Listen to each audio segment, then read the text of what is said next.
Guys, আশা করি আপনারা সবাই ভালো আছেন। আল্লাহর রহমতে আমরা অনেক অনেক ভালো আছি। আমার ছাদে পুরা রড বিছানো হয়ে গেছে, কিন্তু আমি বললাম যে পলিথিন বিছান নাই, বললো যে পরে বিছামো। কিন্তু আমি তো পুরাই অবাক, এই রডের ভিতরে কেমনে করে পলিথিন বিছাবে। এই যে দেখুন কিভাবে পলিথিন বিছাইতেছে। আমি তো ভাবলাম যে ভুল করে বোধহয় রড বিছাইছে, কিন্তু রড বিছানোর পরে পলিথিন বিছালো। পুরা রডের নিচে এখন পলিথিন বিছান হয়ে গেছে। তো আজকে রড আমাদের ছাদটা ঢালাই দেবে, আমরা খুব খুশি। কিন্তু বৃষ্টির ভাবসাব, আল্লাহর কাছে অনেক দোয়া করতেছি যে আল্লাহর রহমতের বৃষ্টি যেন একদিন দুদিন পরে দেয়, আমাদের ছাদটা যেন ভালো মতো ঢালাই হয়ে যায়। এই তো আমাদের ছাদের ঢালার কাজ আজকে শুরু হয়ে গেছে। আপনারা দোয়া করবেন আমাদের বাড়ির কাজটা যেন আল্লাহ ভালোভাবে সম্পন্ন করার তৌফিক দান করে।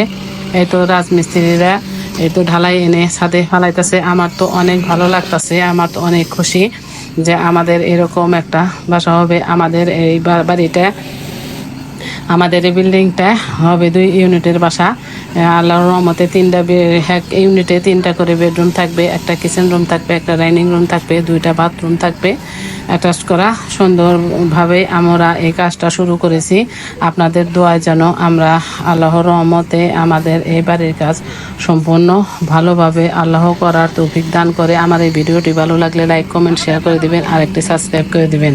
যারা ফেসবুক থেকে দেখবেন তারা ফলো দিয়ে দেখতে থাকুন, আর যারা দূর থেকে দেখতেছেন তারা তো অবশ্যই লাইক দিয়ে দেখতে থাকুন। অনেকে তো লাইক দেন না। এই তো আমার সিঁড়ি দিয়ে আমি ছাদে যেতেছি। ডালার পরের দিন দেখেন কি সুন্দরভাবে তারা বাদ দিয়ে দিছে। ডালার পরের দিন ছাদে নাকি অনেক দিন পানি বাজিয়ে রাখতে হয়, এর জন্য আমরা ছাদে মোটরে পাইপ দিয়ে পানি দিয়ে ছাদে পানি বাজিয়ে রাখলাম, যেহেতু ছাদটা অনেক ঠান্ডা থাকবে, এ তো মজবুত হবে।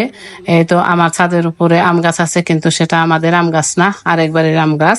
আপনাদের সাথে আমার ভিডিও শেয়ার করতে আমার অনেক ভালো লাগে। আপনারাও দোয়া করবেন, আপনাদের জন্য অনেক দোয়া। আল্লাহ হাফেজ।